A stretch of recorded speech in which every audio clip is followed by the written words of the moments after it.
14절에서 47절까지입니다. 조금 긴데요. 차분하게 또박또박 교독하여 읽겠습니다. 2장 14절부터 2장의 마지막 절인 47절까지. 베드로가 11 사도와 함께 서서 소리를 높이 이르되 유대인들과 예루살렘에 사는 모든 사람들아, 이 일을 너희로 알게 할 것이니 내 말에 귀를 기울이라.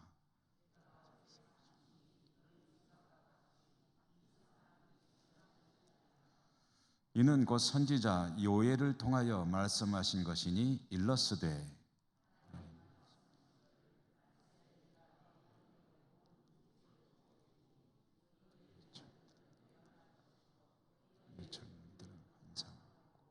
너희의 늙은이들은 꿈을 꾸리라.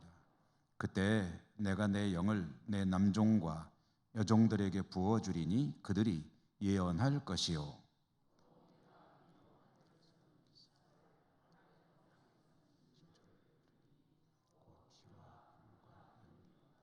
주의 크고 영화로운 날이 이르기 전에 해가 변하여 어두워지고 달이 변하여 피가 되리라.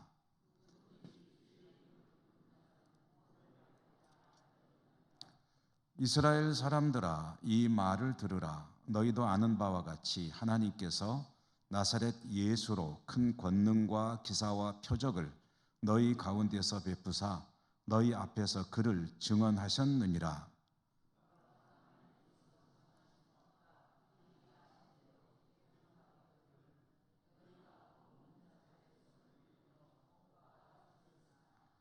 하나님께서 그를 사망의 고통에서 풀어 살리셨으니 이는 그가 사망에 매여 있을 수 없었음이라.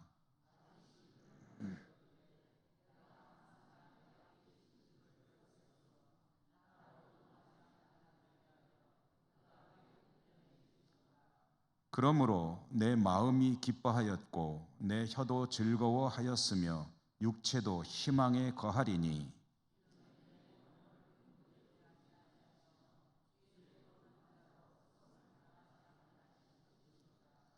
주께서 생명의 길을 내게 보이셨으니 주 앞에서 내게 기쁨이 충만하게 하시리로다 하였으므로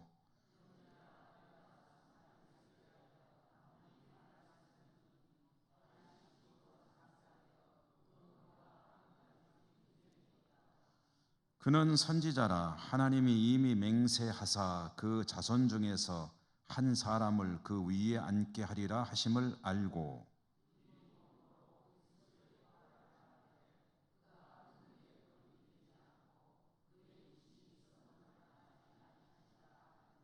이 예수를 하나님이 살리신지라. 우리가 다 이 일의 증인이로다.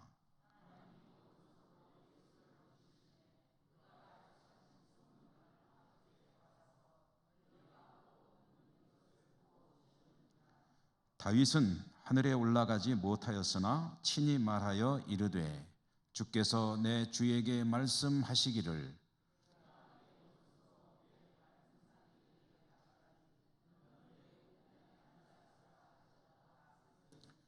그런즉 이스라엘 온 집은 확실히 알지니 너희가 십자가에 못 박은 이 예수를 하나님이 주와 그리스도가 되게 하셨느니라 하니라.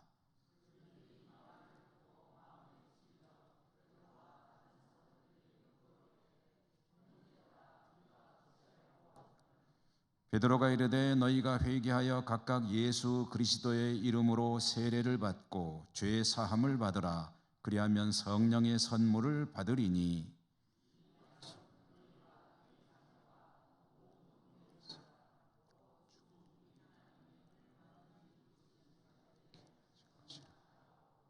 또 여러 말로 확증하며 권하여 이르되 너희가 이 패역한 세대에서 구원을 받으라 하니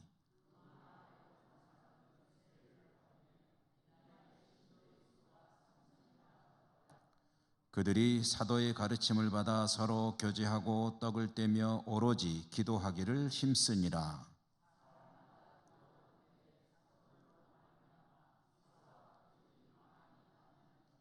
믿는 사람이 다 함께 있어 모든 물건을 서로 통용하고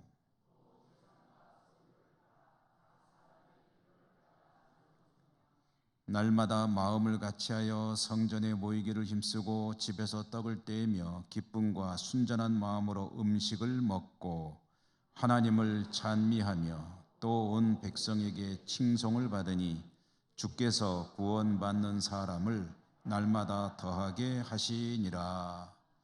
아멘. 주님 은혜가 함께 하시기를 기원합니다. 오늘 예배 드리는 여러분들 진심으로 축복하고요. 또 축하드립니다. 뭘 축하하느냐 궁금하실지 모르겠는데 예배 드릴 수 있음이 참 복입니다. 아멘.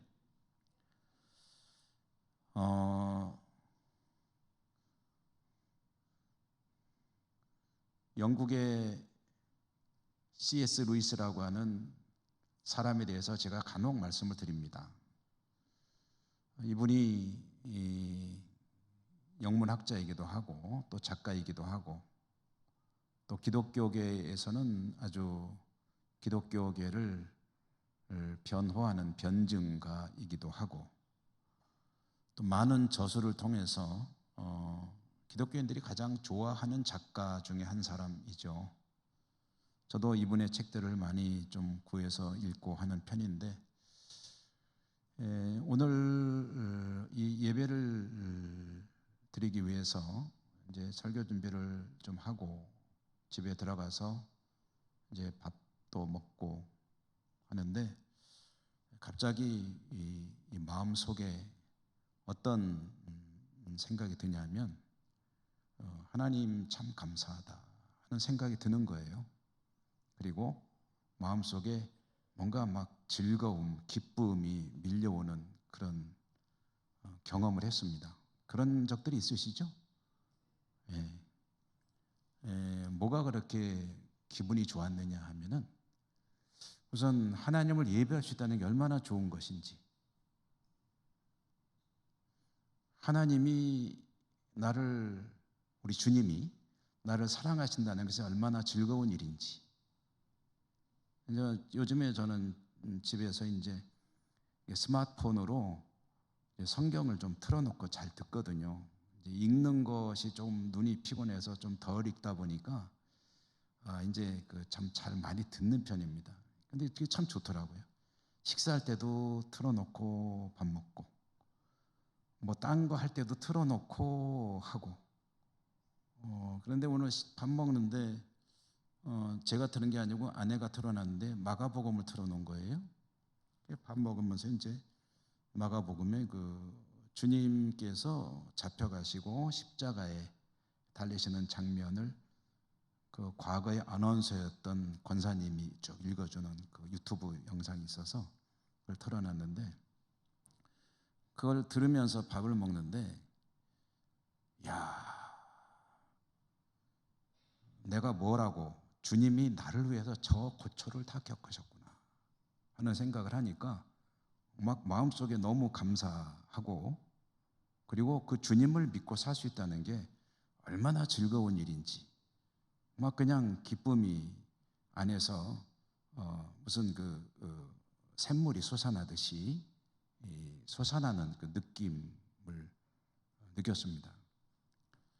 이제 육체적으로는 컨디션이 좀 이렇게 오르락내리락 하기 때문에 조금 다운될 때도 있지만 그런데 그 마음속에 막 그 기쁨이 그리고 감사가 샘솟는 경험을 하니까요 얼마나 좋은지 이런 생각도 하게 됐어요.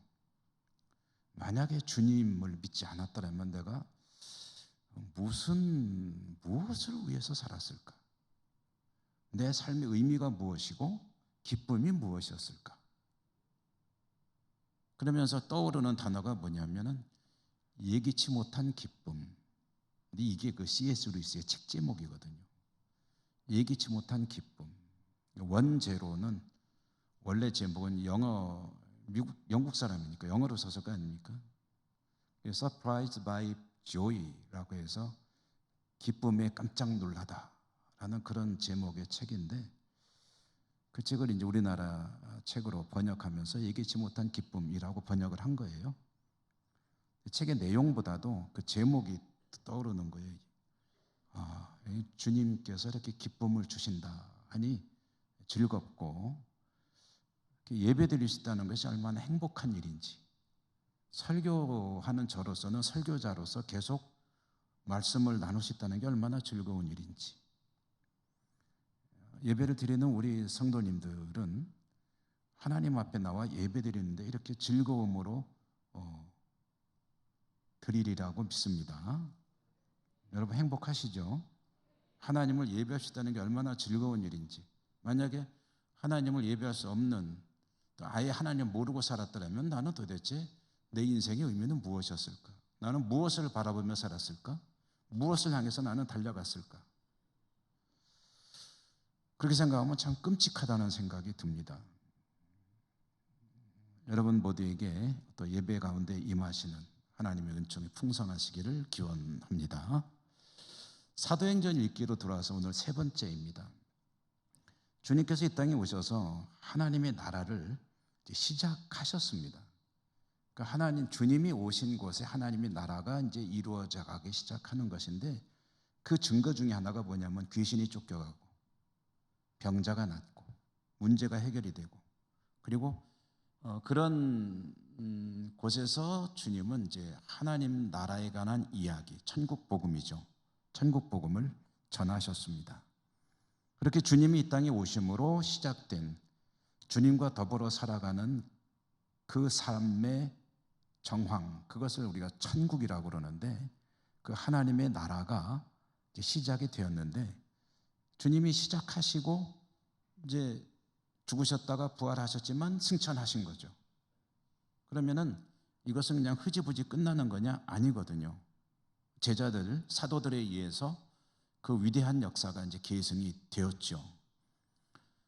그 이야기를 중심으로 다루는 책이 사도행전이고, 그리고 사도들이 이 어마어마한 이 위대한 역사를, 사명을 감당하기 위해서 제일 먼저 해야 될 일, 그들에게 있어야 되는 일이 뭐냐면은 성령의 권능을 받는 것입니다.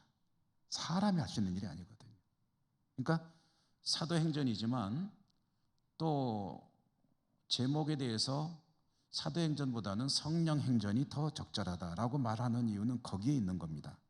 성령께서 사도들과 함께, 사도들을 통하여 주님이 오셔서 시작하신 하나님의 나라, 이 땅에 이루어가는 그 일을 이제 계속해 나가시는 이야기. 그런데 거기에 뭐가 일종의 매개체가 되냐면은 교회가 매개체가 되거든요. 그래서 또 어떤 이들은 교회 행전이라고도 표현을 하기도 합니다. 12명의 사도들을 비롯한 120여 명의 제자들, 그들은 성령의 권능을 받아야 되거든요. 근데 그것은 자기들의 희망상이 아니라 주님의 명령이었습니다. 너희들은 위로부터 하나님께서 약속하신 것이 내려올 때까지 예루살렘을 떠나지 말고 기다리라.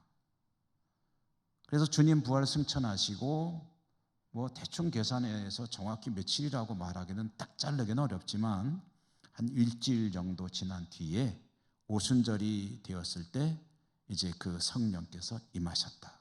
이게 이제 우리 지난 수요일에 본 이야기 아닙니까? 오순절에 성령이 임하셨다는 것이 나름대로 또 의미가 있다. 하나님께서 왜 오순절입니까? 라고 질문한다면 그렇게 대답하실지는 모르겠지만, 성경을 연구하는 이들은 왜 오순절일까? 거기에 대해서 이제 의미를 부여하는데, 오순절이 유대인들에게는 어떤 의미가 있는 날이냐면 율법의 수여자죠. 하나님으로부터 율법을 받았던 모세가 시내산에서 율법을 받은 것을 기념하는 날이 오순절이거든요. 오순절에 받았기 때문에 받았다고 믿어서 그러는 건지, 아니면 그건 아니지만 오순절을 기념하기 위해서 그런 의미를 부여한 건지는 정확히 잘 모르겠습니다. 그런데 어쨌든 유대인들은 오순절 하면은 모세가 시내산에서 율법을 받은 날로 기념하여 지키는 겁니다. 그런데 그 오순절에 성령이 임하셨다는 것은 도대체 어떤 의미를 가졌느냐? 이제는 신앙의 중심이, 하나님을 믿는 신앙의 중심이 율법이 아니라 성령으로 중심이 이동하는 것이다. 하나님의 말씀이 돌에 새겨진 것이 아니라 각 사람의 마음에 성령께서 들려주시는 음성으로 들려온다. 새로운 시대가 도래한 겁니다. 그것이 오순절이 가지는 의미 중에 하나입니다. 그리고 성령이 임하셨을 때 이 사도들에게 또 120여 명의 제자들에게 제일 먼저 나타난 현상이 뭐냐 하면 언어였습니다. 언어, 말. 근데 그들의 말이 아니라 그 당시에 통용되는 언어가 이제 보통 사람들은 이제 아람어라고 하는 말을 썼다고 해요. 아람어라고 하는 말을 썼고 공용어는 이제 헬라어죠. 헬라어를 썼다고 하는데 근데 이 사람들이 그렇게 공부를 많이 한 사람들은 아니거든요. 이 제자들이. 그런데 이 사람들이 다른 나라 말로 막 하는 거예요. 그것도 다양한 나라 말로. 최소한 16개 정도 나와 있는데 나라로 따져서 한 12개 정도로 보기도 합니다. 이때 예루살렘에는 오순절을 맞이해서 유대 국내, 유대라고 하는 이 나라의 안에서 살고 있는 사람들은 물론이고 각 지역에 흩어져 사는 소위 말하는 디아스포라라고 부르는 외국에 살고 있는 재외 교민들이죠. 유대인의 입장에서 보면 그 사람들도 다 몰려와 있는 때였습니다. 이 사람들이 자기가 태어난 곳, 그래서 보통 난 곳 방언이라고 말하죠. 자기들이 살아왔던 그 지역의 말로 재미교포면은 영어로, 그다음에 재중교포면은 중국어로, 또 제1교포면은 일본어로. 이 120명의 사람들이 막 말을 하는데 그 내용을 가만히 들어보니까 알아들을 수가 있잖아요. 자기 말이니까. 근데 무슨 얘기를 하면 하나님의 위대한 일을 그들이 막 말을 하더라는 거예요. 근데 가만히 보니까 액센트는 갈릴리 액센트라. 경상도 사람은 변하기 어려운 경상도 액센트로 말하잖아요. 표준어를 써도 경상도 액센트. 전라도 사람은 표준어를 써도 전라도 액센트. 충청도 사람은 표준말을 써도 충청도 액센트 안 씁니다. 저 보세요. 쓰나? 안 쓰잖아요. 그런데 어쨌든 이 갈릴리 사람들이 쓰는데 말을 하는데 영어는 영어인데 갈릴리식 영어라. 그래서 아니 저 갈릴리 사람들은 유대인들이 볼 때는 좀 그 별로 배우지 못한 지역이라고 하는 그 멸시하는 그런 인식이 있거든요. 좀 지식 수준도 떨어지고 뭔가 좀 마음에 안 드는 사람들인데 이 사람들이 이렇게 다양한 언어로 막 유창하게 말하는 걸 보더니 놀란 거예요. 놀라기도 했지만 어떤 사람들은 저 술 취했다라고 조롱하는 이들도 있었고요. 성령에 충만한 제자들이 이와 같이 이 다양한 언어로 말할 때 성령 충만 얘기 조금만 하고 넘어가겠습니다. 성령 충만. 여러분 성령 충만을 원하십니까? 성령 충만을 겁내는 분들이 있더라고요. 어떤 분이 그럴까요? 성령 충만해서 막 어마어마하게 헌신을 해야 되면 어떡하지? 그러면 안 되잖아. 막 선교사 가려고 자원하면 어떡하지? 그것도 안 될 일이잖아. 그죠? 막 교회가 건축한다고 집 팔아서 내놓으려고 마음이 막 들고 그러면 어떡하지? 그러면 안 되잖아. 성령 충만을 좀 두려워하는 이들도 있는데 진지하고 또 하나님 은혜를 기억하고 감사하며 하나님 앞에 어떻게든 좀 더 신앙생활을 잘 해보고 싶은 사람들에게는 늘 가지고 있는 소망 중에 하나가 성령의 충만함을 경험하는 거죠. 성령 충만. 성령 충만이라는 말하고 흔히 비슷하게 쓰이는 것이 용어가 성령 세례, 또 이제 연관되는 용어가 성령의 은사, 이런 말들이 있죠. 성령 충만과 성령 세례에 대해서는 사용하는 이들에 따라서 의미가 비슷하게 쓰이기도 하고 다르게 쓰이기도 합니다. 또 교파에 따라서 다르기도 해요. 어디서는 성령 충만과 성령 세례를 같은 의미로 보기도 하고 또 어느 쪽에서는 좀 다른 것으로 이제 구분해서 사용하기도 하죠. 우리는 이렇게 이해하면 좋을 것 같아요. 성령이 나에게 임하셨다는 것은 이제 내가 주님을 구주로 믿게 되었다. 그것이 성령이 나에게 오신 일이다. 또 성령 세례를 그런 의미로 이해한다면 성령 세례는 내가 주님을 믿게 된 그 사건 속에 들어있는 것이 성령이 나에게 오신 것이다. 이렇게 생각하면 될 것 같고요. 성령 충만이란 그럼 뭐냐 하면은 나에게 임하신 성령이 내 안에서 뭔가 말씀하시고 내 삶을 인도해 가길 원하실 때 거기에 온전히 순종하여 성령 인도심에 따라 전적으로 따르며 살아가는 그 모습이 성령 충만이다. 이렇게 이해하시는 것이 좋겠습니다. 성령 세례가 보통 우리 장로교에서 이렇게 이해를 합니다. 성령 세례가 성령을 받은 거라고 한다면 성령 충만은 완전히 성령에 사로잡힌 것, 성령님이 원하시는 것을 그대로 따라가는 어떤 성령에 취한 모습, 붙들린 모습, 잡혀가는 모습.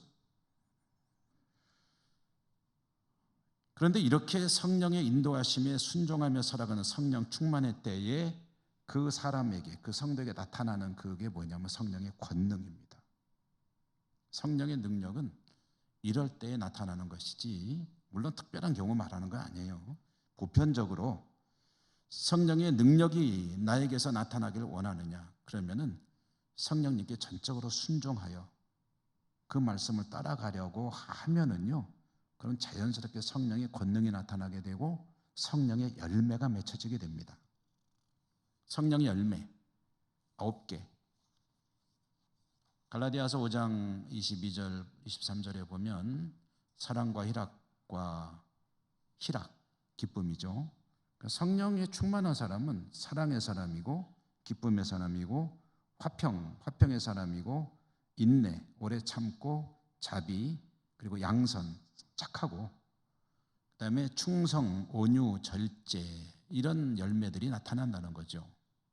성령에 충만한 사람에게서. 그리고 그 성령 열매는 다른 말로 하면 그게 권능이라고 저는 이해하고 싶기도 합니다. 권능과 열매가 뭐 그게 그렇게 뭐 다른 것 아니다. 다만 이제 은사라는 것은 이제 좀 다른 개념이라고 볼 수 있겠죠. 성령의 은사는 성령께서 필요하실 때 성도에게 주시는 선물이다. 성령님 보시기에, 하나님 보시기에 이것이 너에게 필요하겠구나 할 때 주시는 선물인데 그 중에는 신비한 능력도 들어있고 때로는 지혜와 지식, 어떤 사랑의 은사도 성령의 은사 아니겠습니까? 이와 같은 성령의 은사들은 하나님께서 그를 통해서 영광을 받으시고 교회의 덕을 세우기 위해서 주시는 것이다. 하나님께 영광이 되어야 돼요. 성령 은사를 받으셨으면. 여러분 방언을 받았다. 그럼 방언 가지고 활용을 한다. 또는 어떤 치유의 은사를 받았다. 뭔가 예언의 은사를 받았다. 그런 것들이 활용될 때 최소한 교회의 덕을 해치지는 않아야 됩니다. 그리고 하나님께 영광을 드릴 수 있어야 합니다. 가리는 건 곤란합니다. 교회의 덕을 세우는 일에 쓰여져야 하는 것이다. 성령의 은사를 좀 폭넓게 보면요, 선물이라는 개념으로 보면은 그러면 모든 것이 다 하나님의 은사죠. 모든 것은 다 하나님의 영광을 위하여, 교회의 덕을 위하여 사용되어야 되는 것 아니냐. 나의 몸도 건강도 나에게 주어진 시간도 물질도 모든 것이 하나님의 영광과 하나님 나라를 위하여 교회의 덕을 위하여 사용되는 것이 합당하다. 왜냐? 그건 하나님의 선물이기 때문에. 뭐 이 정도만 하고요. 성령에 충만한 제자들이 길거리로 나섰습니다. 근데 이것은 뭐 지난번에도 말씀드렸지만 제자들이 나선 곳이 길거리냐 성전이냐 놓고 이제 성서학자들이 뭐 의견이 분분한데요. 길거리면 어떻고 성전이면 어떻습니까? 어쨌든 밖으로 나왔다는 거거든요. 방에서 성령 충만을 경험하고 제자들이 나와서 막 언어를 했으니까 사람들이 들었겠죠. 방 안에서 떠들면 밖에서 못 듣잖아요. 성전으로 갔든지 아니면 길거리에서 외쳤든지 그들이 각국 방언으로 말할 때 사람들이 놀라기도 하고 조롱하기도 했는데 그때 베드로가 나서서 그들에게 외치는 거예요. 조롱하는 그들을 반박하듯이 베드로가 말을 꺼내가지고 쫙 길게 하는, 여러분 우리가 읽은 내용이 그 내용이거든요. 14절 이하에 베드로의 설교, 우선 어떻게 시작하냐면 베드로는 지금 당신들이 그대들이 보고 있는 이 현상은 술 취해서 그런 게 아니라 왜 그런지를 내가 설명해 줄 테니까 잘 들어라, 경청해라 라는 말로 자기 이야기를 시작하게 되는 겁니다. 베드로의 설교가 담고 있는 내용을 다 이야기하자면은 한 두세 번 나눠서 했으면 좋겠다는 생각이 드는데요. 사도행전을 조금 빨리 읽기로 제가 좀 마음을 먹었기 때문에 간략하게 내용만 정리하고 넘어가겠습니다. 첫째로는 이 성령, 이 제자들이 방언을 말하고 있는 것은 술 취한 게 아니라 선지자 요엘을 통해서 말씀하셨던 하나님의 예고의 말씀이, 예언의 말씀이 지금 이루어지고 있는 것이다 라는 것을 이야기했습니다. 그러면서 당시 시간이 제3시였죠. 제3신이 하는데 3시가 몇 시냐면 오전 9시거든요. 오전 9시부터 120명이나 되는 사람들 전부 다 술에 취했다는 게 말이나 되느냐. 그 중에 한두 명은 혹시 어제 술을 좀 마셨다면 숙취가 안 깨가지고, 숙취가 뭔지 아세요? 잘 모르시죠? 경험을 안 해보시니까 잘 모르실 것 같아요. 그러니까 술을 많이 드시는 분들은 다음날 돼도 이제 안 깨고 그러나 그걸 숙취라고 그러죠. 그러니까 그런 사람이 있을 수는 있을지 모르겠지만 120명이 오전 9시에 동시, 더군다나 이 오전 9시가 무슨 시간이냐면은 유대인들에게는 기도 시간이거든요. 기도 시간에 120명이 동시에 술 취해가지고 해롱되고 있다는 것이 도대체 말이나 되겠느냐, 이런 뜻을 담은 이야기입니다. 이 사람들이 술에 취한 게 아니라 성령에 취했다.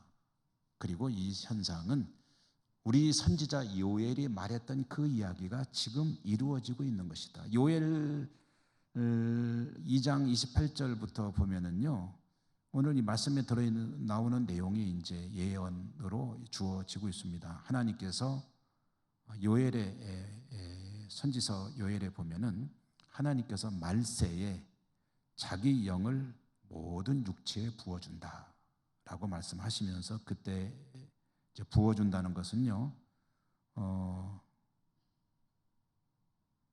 성령을 부어준다 그랬는데, 부어준다는 말이 무슨 말이냐면 그 의미가 그냥 퍼붓는다는 소리입니다. 퍼붓는다. 여러분 여름에 장마비 올 때요, 막 쏟아질 때 뭐로 퍼붓는 것 같다 그러죠. 양동이로 퍼붓는 것 같이 비가 온다. 막 운전을 하는데 유리창이 도대체 이걸 아무리 빨리 해도 이게 운전할 수 없을 만큼 막 그냥 들이붓는 것 같은 때가 있잖아요. 그때 쓰는 용어가 여기서 쓰인 붓는다는 말입니다. 그러니까 하나님이 말세에 자기 영을 모든 육체에 부어주시는데 그때 이렇게 부어줄 것이다. 양동이로 퍼붓듯이 부어줄 것이다. 그렇게 퍼부어진 성령의 충만해서 지금 이 사람들이 각 나라 말로 말을 하고 있는 것이다. 술 취한 게 아니야.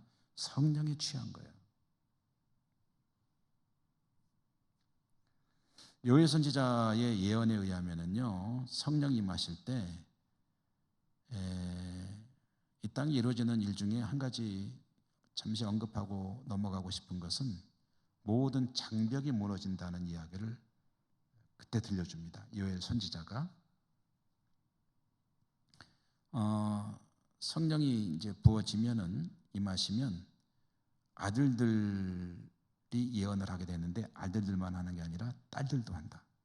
그러니까 아들과 딸, 남과 여의 장벽이 무너진다. 성령이 임하시면 아들이든 딸이든 상관없다. 다 성령 받으면 다 예언을 할 것이고, 또 젊은이들뿐 아니라 늙은이들도 환상을 보고 꿈을 꿀 것이다. 그 젊은이들이 사실 환상을 보고 꿈을 꾼다 그러는 게 좀 어울리잖아요. 근데 나이가 많은 사람들도 성령이 임하시면 꿈을 갖는다.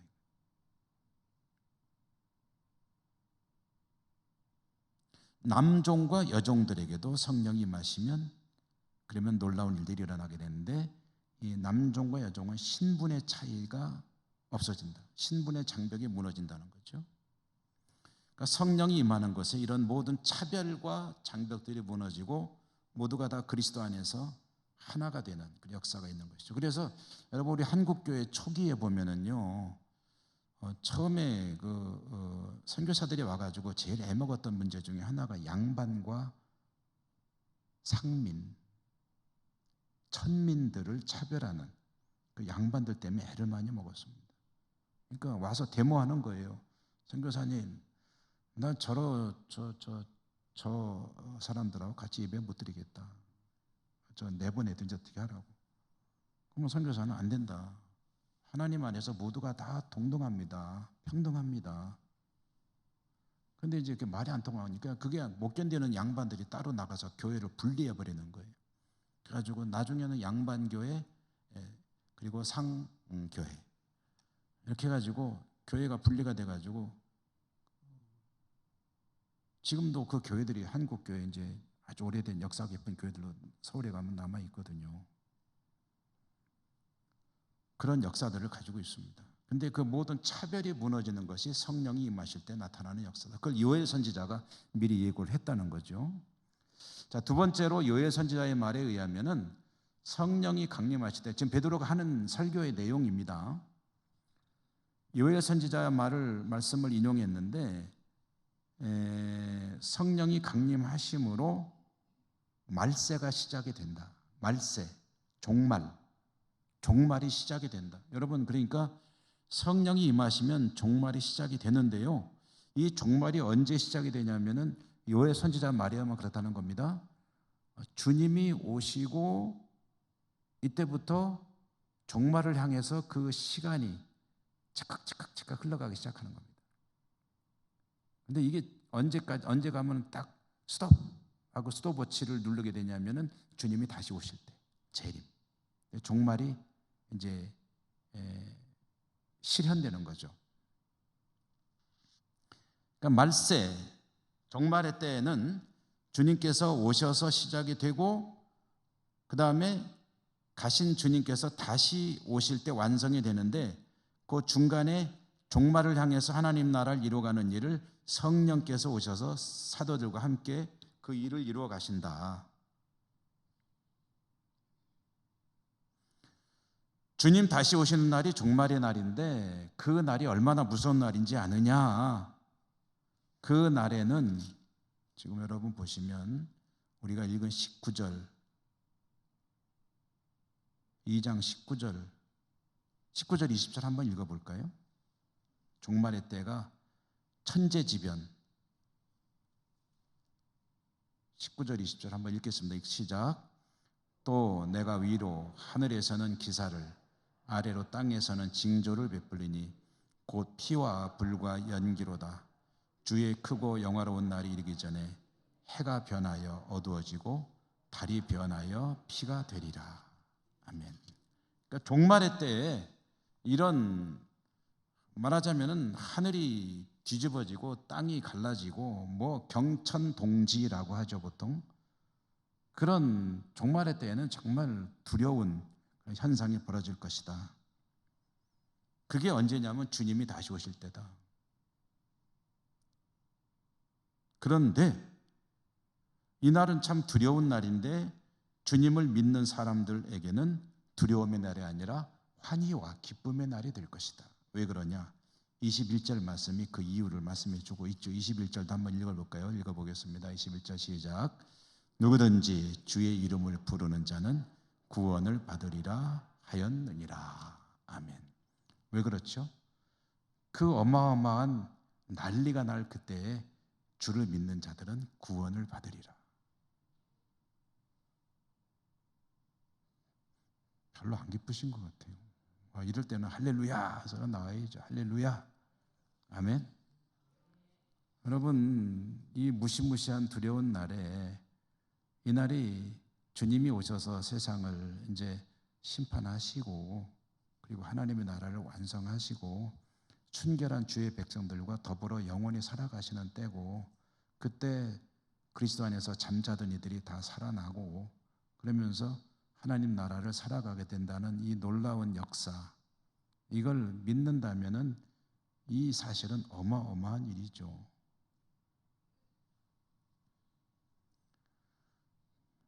그러므로 주님을 믿는 사람들이 이제 이 사실을 기억하면서 준비를 잘해야 됩니다. 여러분 준비 잘하고 계시지 않습니까? 종말의 때에 주님을 만날 준비를 잘하며 살아야 된다는 거죠.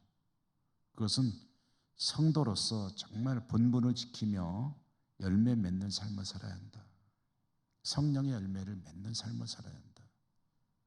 주님 만날 준비 잘하고 살아야 된다. 세 번째, 베드로의 설교 내용의 세 번째는 주님에 대해서, 메시아 주님에 대해서 이야기를 하는 겁니다. 당신들이 이 땅에 하나님께서 보내신 메시아를 십자가에 죽였는데 하나님께서 살려내셨다. 나와 여기 있는 이 사람들이 그 증인이다 라고 이제 이야기를 했고요. 그리스도가 비록 다윗의 후손이지만 다윗이 그를 알아보고 내 주라고 불렀다. 그러면서 이제 예수님을 죽였다는 사실을 좀 부각을 시키니까 거기 있던 사람들이 베드로의 말을 받아들였어요. 그래가지고 뭐라고 말하냐면 형제들아 우리가 어찌할꼬. 사도들에게 묻는 겁니다. 어떻게 해야 되느냐. 그러자 이제 두 가지를 하라고 하는데 첫째는 회개하라. 둘째는 세례를 받으라. 그러면 죄의 사함을 받을 것이요 성령을 선물로 받을 것이다 라고 이제 이야기를 하는 거죠. 회개하고 세례 받는 것은 지금 우리들에게도 그대로 적용하면 되죠.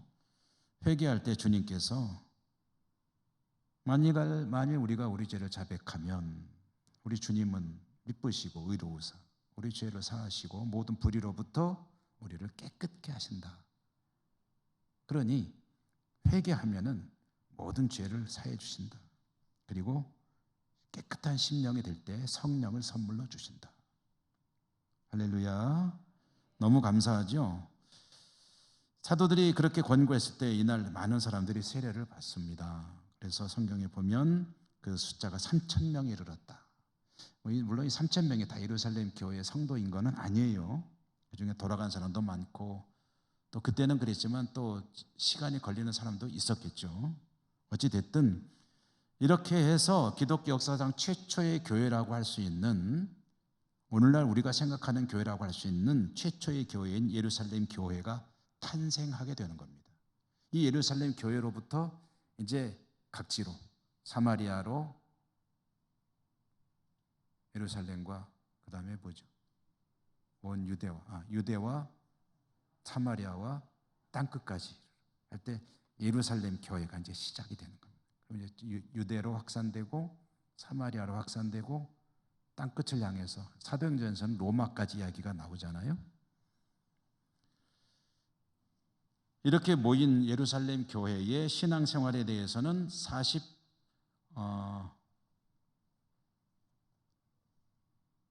42절 이하에서 말씀들이 나오고 있습니다. 42절에 보면은 그들은 네 가지를 했다고 합니다. 그 예루살렘 교회가 힘썼던 일 네 가지인데 뭐죠? 사도의 가르침을 받고 또 서로 교제하고 떡을 떼고 기도하는 일에 힘썼다. 네 가지. 이와 같이 네 가지. 떡을 뗀다는 것은 성찬과 공동 식사를 겸한 그런 이야기입니다. 과거에 이제 보통 애찬이라고 불렀죠. 애찬. 식사 같이 하는 게 애찬입니다. 성찬과 애찬을 같이 했고, 그리고 기도에 힘쓰는 그런 예루살렘 교회의 모습.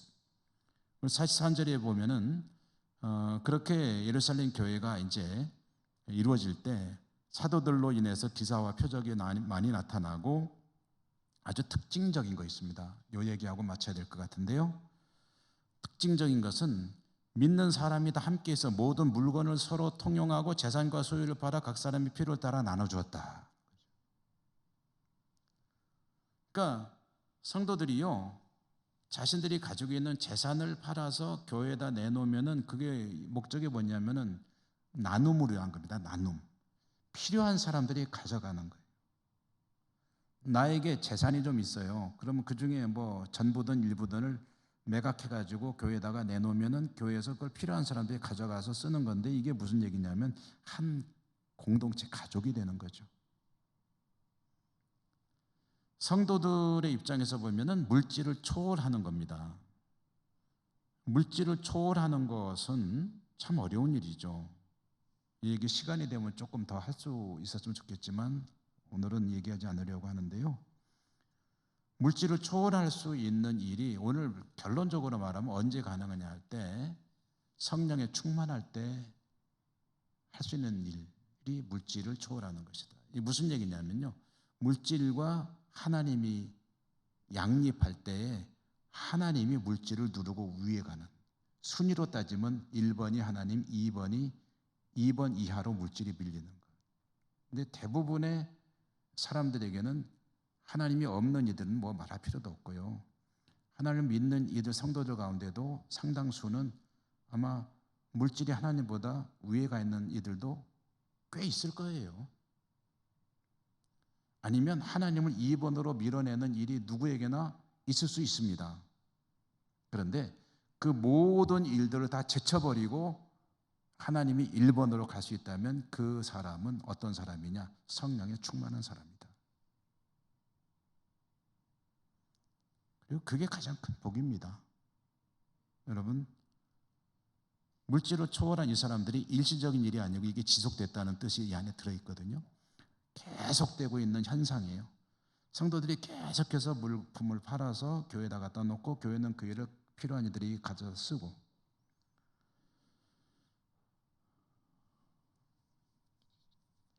성령이 충만할 때 하나님이 1번이 되시고 10개의 계명 중에 첫 번째 계명도 그것이고, 여러분 모두에게 성령의 충만한 은혜가 있기를 축복하고요. 하나님이 여러분에게 1번이 되시는 은혜가 있기를 주님 이름으로 축원합니다. 은혜로우신 하나님 감사합니다. 오늘도 사도행전을 읽었습니다. 저희들에게 말씀으로 만나주시고 또 말씀을 통해서 깨닫게 하시며 또 결단도 있게 하시고 오직 주님만이 우리 삶의 최고의 목표가 되고 이유가 되고 또 바라는 푯대가 될 수 있도록 축복하여 주시옵소서. 예수님 이름으로 감사하고 기도드립니다. 아멘.